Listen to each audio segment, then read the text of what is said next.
Hello, my name is Krashivaya, and welcome to These Forbidden Fruits. So I was just listening to someone say something similar to this. It's not like I don't want to support their channel.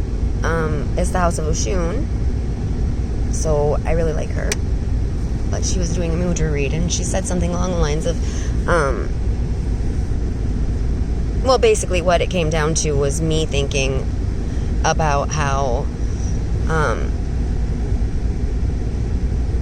sometimes people are so downtrodden upon themselves that they can't believe the positive things that you tell them about themselves, and they will fight you every step of the way and think it's sarcasm and think it's cruelty.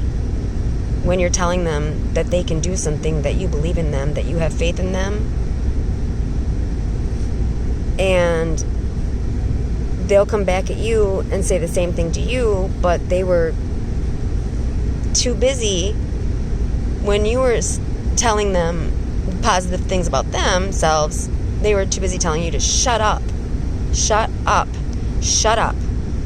It was a constant get to the point, and yet, you know, it's about being right or being happy. Some people want to be right and happy. Other people just want to be right, and other people just want to be happy. And I feel like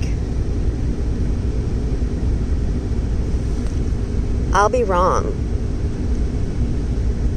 and I'll be the bad example as long as my kids can be happy. The sad part is money doesn't create connection or happiness. Money is not love. The amount of money that you have does not make you a better person, a better parent, a better example, a better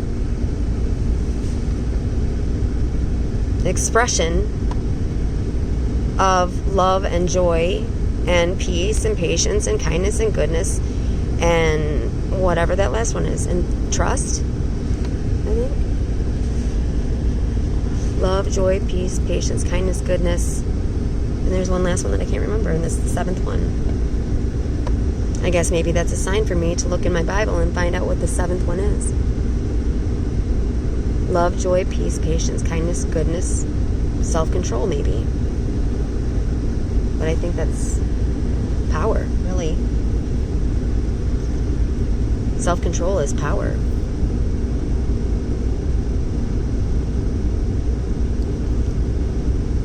Because it's validating yourself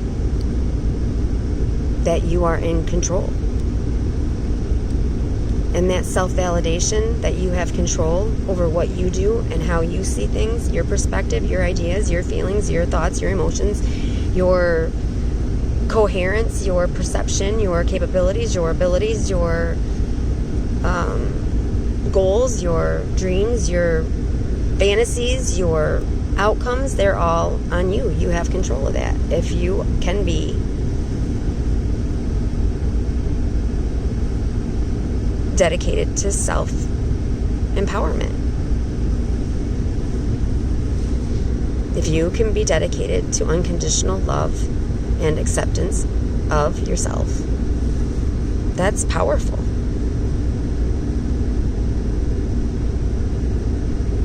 Unconditional love of self, well, that's how God loves you. And with God behind you, who can be against you?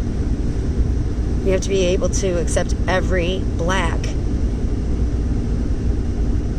in order for him to shine his light upon your life, and in order for you to see the silver lining, in order for you to polish that bitch, in order for it to become golden DNA.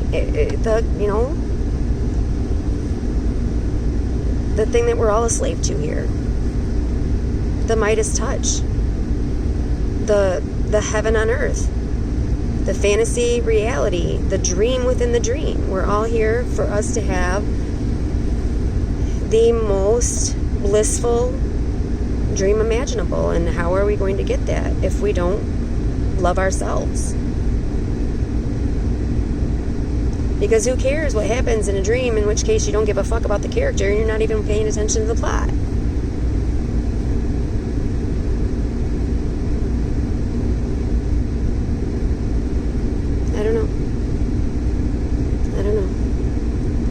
to summarize my thought process, and I really can't break it down into anything except for it's 7:22, and I've got to go to work. Actually, it's 6:22 now. It's 6:23, but that's not the exact time. It shows 7:22, 7:23. It shows 7:23 on the clock. Anyway, that's not the correct time. 7 plus 5 is 12, which is 3. Breaks down to a 3. 7:22 is 7 plus 4, which breaks down to an 11. I love you, my fellow fallen. It's funny, my aunt was talking today about seeing one wing in the sky.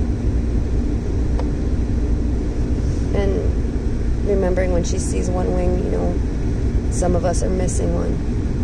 And I was listening to oracle cards of a reading, and it said something along the lines of,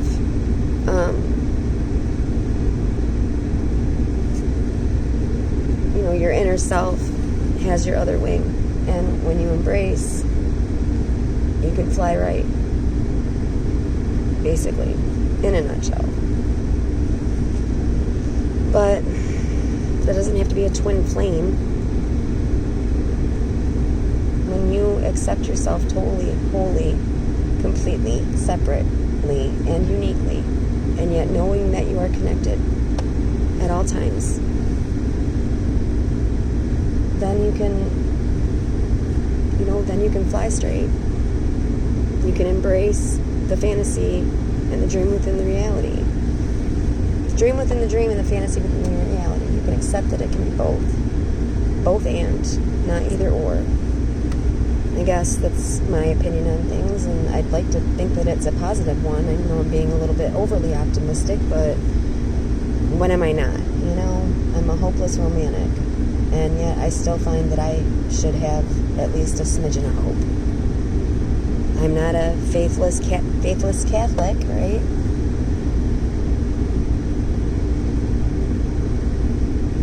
I don't know. That was another yikes message for somebody. I love you all so very, very much, and it's not targeting anyone. I don't know why I said it until after I said it, and then I could see how that could affect people, like a faithless Christian, a faithless Buddhist, a faithless Hindu, a faithless Muslim. It doesn't matter what I would have said there. It would have targeted someone, and I would have known someone that had or has related to that information, to that sector of the umbrella of God. Just because I'm not a Christian does not mean that I don't believe in God, and just because they are agnostic does not mean they don't believe in a higher power. I love you. Bliss out, bitch.